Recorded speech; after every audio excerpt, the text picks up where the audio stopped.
Smulkios ir vidutinės įmonės, ypač verslo pradžioje, neretai susiduria su pinigų stoka ir problema pasiskolinti. O išplėtoti verslo idėją be pinigų sunku. Tačiau Lietuvoje įsibėgėja rizikos kapitalo fondai, kurie yra išeitis potencialiam jaunam verslui. Tokie fondai investuoja į įmonių akcinį kapitalą ir padeda įmonėms plėtotis.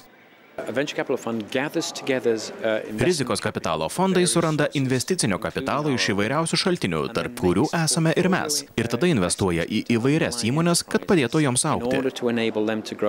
Gautos investicijos padeda įmonėms augti, įdarbinti daugiau žmonių, parduoti daugiau produktų vartotojams. Fondai taip pat padeda įmonėms kurti ir įgyvendinti verslo planus, megzti kontaktus, ieškoti investicijų ir plėsti verslą. Verslui augant, investicijos grįžta tiek privatiems investuotojams, tiek valstybei. Visgi tokios investicijos į jaunas įmonės yra palyginti rizikingos, todėl fondai stengiasi remti daugiau bendrovių.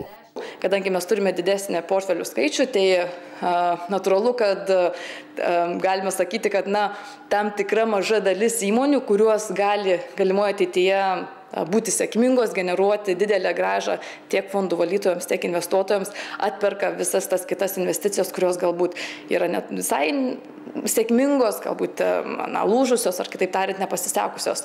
Tai kaip sakant, jeigu iš 27 įmonių yra viena sėkminga toks kaip Skype'as, jis gali atpirkti gal kitas 20, kurios buvo labai sėkmingos.